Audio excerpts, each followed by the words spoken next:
GoPro continue to set the benchmark when it comes to small action cameras, and it makes for a great camera to capture wherever your adventures take you. It doesn't all have to be action though, maybe you just want to capture some unique angles. Well, action cameras like the GoPro are the perfect place to start, and in this video we'll cover some basic tips to get you on your way.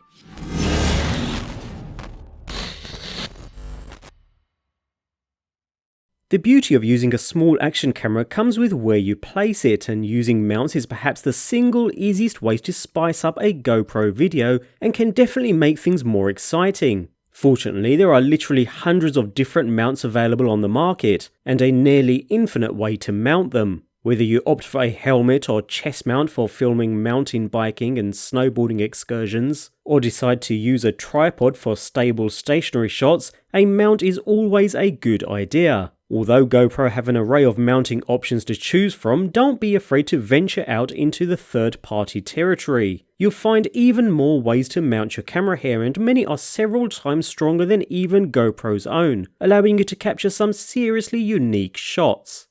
And talking of unique shots, that leads us nicely onto camera angles. Try not to set and forget where you place your GoPro. To illustrate a sense of speed, placing a GoPro closer to the action can really help, so if on a mountain bike for instance, try placing it lower down to the ground for faster moving shots. A GoPro strapped to your chest can lead to much more dramatic footage than one mounted way up on your helmet, as again it puts your perspective closer to the ground. Also, remember to use different camera positions to give viewers a comprehensive view of what's going on, rather than just sticking to one viewpoint. Instead of leaving the camera facing forward, try rearward facing shots too. Even if you have just a single camera, if you're going to be repeating an action many times throughout the day, say for surfing or skiing for instance, consider repositioning the camera on each run to capture a greater variety of shots that can be later edited together. And don't forget, you can even mount your GoPro upside down and it will automatically flip the footage to display it the right way up.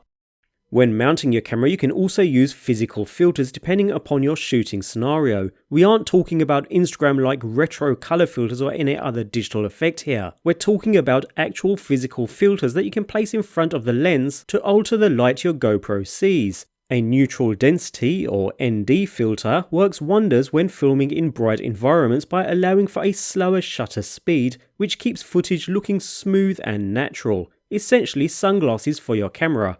A polarizing filter on the other hand is useful for cutting out reflections on glass or water, and can help your GoPro see through the surface of a lake or the windshield of a car. These filters are often found in sets, and the one you should use depends on the type of environment you're shooting in.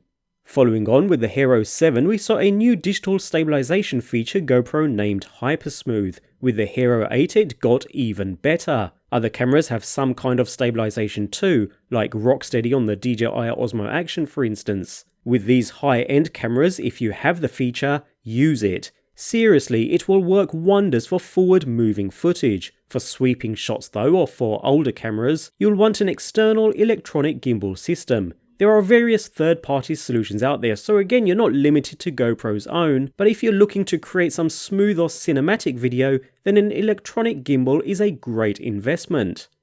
Moving on to settings, although there isn't anything wrong with GoPro's automatic camera settings, manually tinkering with your camera's exposure can help produce a better shot, especially in tricky lighting conditions. Higher-end GoPros, like the black models, let you select all sorts of parameters including resolution, frame rate and exposure compensation. The more recent cameras, for example, can do 4K at 60 frames per second too, and 1080p at 240 frames per second, useful for slow motion playback. Also consider your field of view settings. If it's a B-roll camera, then linear will give the most native looking shot, whereas if you are in a wide open area and want to capture as much as you possibly can in the shot, the wide or super view modes will work much better. GoPro's flagship models have a feature called Protune 2, which grants users control over things like white balance, saturation, exposure and ISO. Protune also lets you record video with less compression compared to the standard modes. All of this means more flexibility in post, where you can adjust colour and bring out more detail. Sure, that may not be everyone's cup of tea, but for users who feel they've outgrown the standard GoPro offerings, playing around with Protune can open up new possibilities. You can even mix other shooting modes into your video projects. The GoPro has a time-lapse mode whereby you can capture a range of still shots to create a fast-moving video, creating the effect of time moving at a much faster pace. The newer cameras even have a hyperlapse feature which create the entire time-lapse type video for you. Again, great for forward-moving shots where you want to capture an entire journey within minutes. Your first time out with a GoPro camera may not be everything you were hoping for, but don't let that discourage you. Keep working at it, keep trying new things, and keep learning. You'll find things that work well for you and other things that don't, but one of the great things about working with a camera as small and as flexible as a GoPro is that you can really experiment. So get out there, keep trying new angles, new settings, and above all else, have fun.